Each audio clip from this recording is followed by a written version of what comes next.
Hello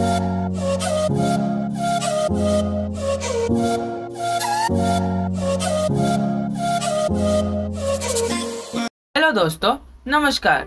SM किसी channel में मैं आप सभी लोगों का दिल से बहुत बहुत स्वागत करता हूं। दोस्तों, आज है 20 जुलाई 2021 और कल के ट्रेडिंग सेशन यानी 19 जुलाई 2021 को ये एडवांस डिक्लाइन रेशियो है 800 स्टॉक्स पर एडवांसिंग एंड ऑलमोस्ट 1000 स्टॉक्स पर डिक्लाइनिंग। आपको पता है जैसे कि ग्लोबल इंडाइसेस में 2.5% की डाउनवर्ड मूवमेंट आई थी और उसके ही चलते इंडियन इंडाइसेस में भी हमें डाउनवर्ड मूवमेंट एक्सपेक्ट थी, लेकिन उतनी डाउनवर्ड मूवमेंट जितनी एक्सपेक्ट थी उतनी हुई नहीं।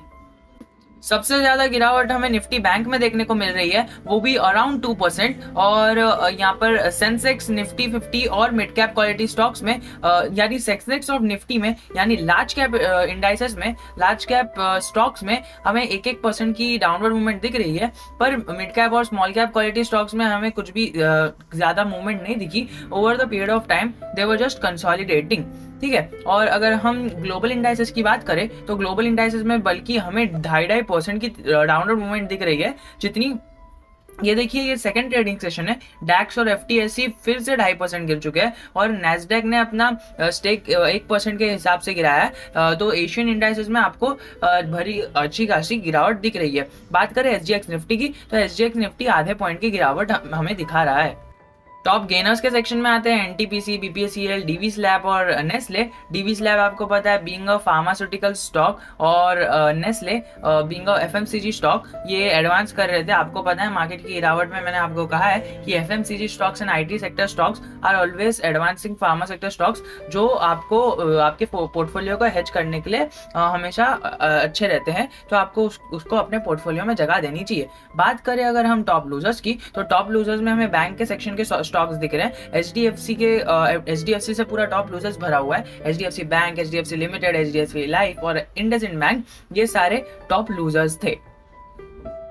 कमोडिटी सेक्शन की बात करें तो आपको हैरानी होगी, आप जान के चौंक जाओगे कि 6%, 6.5% की गिरावट दिख रही है हमें क्रूड ऑयल में। अब देखिए, बढ़ते क्रूड के प्राइसेस इंडिया के लिए तो खराब चीज है, पर गिरते क्रूड प्राइसेस इंडिया के लिए सही चीजें हैं, पर कई सारे इंडस्ट्रीज के लिए वो खराब माने जाते हैं because of many reasons and I can't explain all the reasons in this particular video. मैंने उसके लिए एक स्पेसिफिक वीडियो बनाया था, तो आपको वो किधर भी चैनल पे मिल जाएगा। ठीक है, और अगर चाहिए तो फिर से मैं आपको बता दूंगा या फिर कमेंट में डाल दूंगा, तो एक कमेंट कर देना। सेकेंडली, अगर हम बात करें नेचुरल गैस की तो वो 6 पॉइंट्स अपवर्ड मूवमेंट में गया, यानी 2% अप हो गया। अब आपको पता है गोल्ड एंड सिल्वर इतने दिन से जो अपवर्ड मूवमेंट में जा रहे थे वो उसमें गिरावट दिखी है, और सिल्वर में तो खास करके अच्छी खासी गिरावट दिखी है।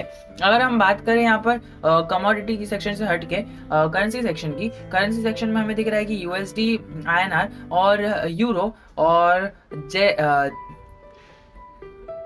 जापानीज येन, आईएनआर, तो फिर ये सारी चीजें हैं ना अपवर्ड मूवमेंट में चल रही है। और जीबी पाउंड जो है ये हमें गिरावट में दिख रहा है। हमने कई सारे मॉर्निंग अपडेट्स में देखा है ये थोड़े टाइम से ज्यादा आउट परफॉर्म कर रहा है। जिस तरह की मतलब सिचुएशन चल रही है, ये इंडियन रुपी से भी ज्यादा वीकर परफॉर्म कर रहा है। मतलब इंडियन रुपी तो अपनी स्पीड से वीक परफॉर्म भी चाह रहा है, लेकिन ये है ना उससे भी फास्ट भाग रहा है। इसकी वजह से ना ये और ज्यादा इसके अंदर गिरावट दिख रही है। दोस्तों, अगर आपको इसका रीजन जानना है तो आप मुझे कमेंट कर सकते हो। मैं डेडिकेटेड वीडियो आपको कल के कल बना के दे दूंगा, या फिर आज के आज ही बनाने की पूरी कोशिश करूंगा। हमें पता चलता है कि कल के ट्रेडिंग सेशन में 171 पॉइंट्स की गिरावट आई थी निफ्टी में। तो उसके आज के सपोर्ट और रेजिस्टेंस लेवल की बात करें तो 15,750 का वो सपोर्ट ले सकता है, और उधर से ओपन होके 15,600 और 15,550 तक जा सकता है। देखिए, ये जो सपोर्ट एंड रेजिस्टेंस है ना वो बहुत डीप है। रेजिस्टेंस को तो छोड़ देते हैं, पर अगर हम सपोर्ट की बात करें तो सपोर्ट हमें डीप देखने को मिल रहा है, बिकॉज अगर वो एक बार हिट हो जाता है ना तो फिर वो उसके अंदर भारी भरकम गिरावट आ रही है। इसके लिए पिवट पॉइंट पर उसके सपोर्ट्स बहुत ही डीप है, बहुत ज्यादा भी नहीं कह सकते, पर डीप है, जरूर डीप है। अगर हम बात करें बैंक निफ्टी की तो जैसा कि हमने देखा कि बैंक निफ्टी में बहुत ही ज्यादा हलचल दिख रही थी और एचडीएफसी के सारे स्टॉक्स गिर रहे थे, मेजर गिरावट थी टॉप लूजर्स में। तो देखें तो आज वो 35,100 पर ओपन हो सकता है। और 35,000 is a major support zone. उसके नीचे अगर जाता है तो हमें गिरावट दिख सकती है, पर अगर वो उसको छोड़कर वो ऊपर जाता है ना, उसकी अपवर्ड मूवमेंट आ जाती है, तो 35,300 के लेवल्स को भी अचीव करता हुआ दिख सकता है। अभी आपका काम क्या होगा? आपका काम सिर्फ ये होगा कि आपको जाना है किसी भी वेबसाइट पर, उधर जाके आपको है ना देखना है कि यूएस मार्केट कैसा चल रहा है। अगर यूएस मार्केट और एशियन मार्केट में सब गिरावट दिख रही है तो आपको समझ के चलना है कि ये है ना नीचे वाले मतलब टारगेट को हिट करेगा, एंड अगर अपवर्ड मूवमेंट आ रही है इसका मतलब ये अपवर्ड मूवमेंट में जा सकता है।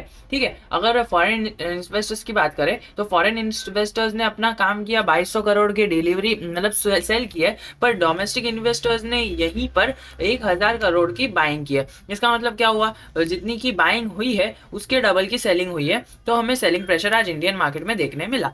अगर हम गुड न्यूज की बात करें तो गुड न्यूज में हमें देखने को मिल रहा है कि एचडीएफसी लाइफ के जो Q1 के नतीजे आए हैं ना, वो आने के बाद भी 33% अप होने के बावजूद भी हमें उसके अंदर नेगेटिव मोमेंटम दिखने को मिला था आज कल के मार्केट में। ठीक है, और अगर रेवेन्यू की बात करें तो रेवेन्यू 31% अप है ईयर ऑन ईयर, ये सब आंकड़े चल रहे हैं। और नेट प्रीमियम इनकम भी इनका इतना अप है। ठीक है, अगर सुप्रीम पेट्रो की बात करें तो उसका जो नेट प्रॉफिट है वो डाउन है 36% क्वार्टर ऑन क्वार्टर, और उसको लॉस हुआ है 11 करोड़ का ईयर ऑन ईयर। ठीक है, तो ये एक गलत न्यूज हो गई। और HCL टेक का आपको पता है कि 189% की अपवर्ड मूवमेंट आ गई थी quarter and quarter, but year on year 10% है। और अगर ACC सीमेंट की बात करें तो उसका फ्लैट ही चल रहा है क्वार्टर ऑन क्वार्टर भी और ईयर ऑन ईयर भी। ईयर ऑन ईयर उसमें अपवर्ड मूवमेंट दिखी है 50% की। और NAM के Q1 के रिजल्ट देख ले तो हमें पता चलेगा कि नेट प्रॉफिट उसका है ना 9% अप है टू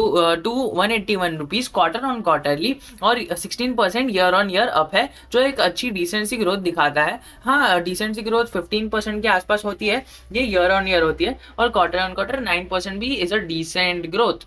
अगर हम MNM की बात करें तो M&M फाइनेंस का में LIC ने अपना स्टेक बढ़ाकर 4.73 से 5.73 कर दिया है, जो उन्होंने 1% स्टेक बढ़ा दिया है Q1 में। ठीक है, Q1 के टाइम पर अगर हम कोविड और एक्स इन्फ्लेशन की बात तो कर सकते हैं, लेकिन आपको पता है कि जैसे कि अभी न्यूज़ आ रही है और उन्होंने ऑफिशियली डिक्लेयर कर दिया है कि 3 हफ्ते में हमें थर्ड वेव का भी इम्पैक्ट दिख सकता है, थर्ड वेव आ सकती है। तो उसी के कारण हमें ये एक्शन लेते हुए दिखने मिल रहे हैं कि कोविड केसेस सिक्किम में बढ़ रहे हैं और गवर्नमेंट ऑफ सिक्किम ने इम्पोज करी है रेस्ट्रिक्शंस, तो उसके लिए तो ये है ना डेल्टा कॉप के लिए बुरी खबर हुआ है। और अगर सेकेंडली बात करें तो LIC ने अपना स्टेक ICICI बैंक में कम किया है, इसके लिए आपको वो भी आपको आज टॉप लूजर्स में देखने को मिला था। तो आशा करता हूँ वीडियो पसंद आया होगा। पसंद आया तो smash like button and just comment down कि आपको कैसा वीडियो लगा। और अगर कोई देख नहीं रहा है तो जरूर कहना चाहूंगा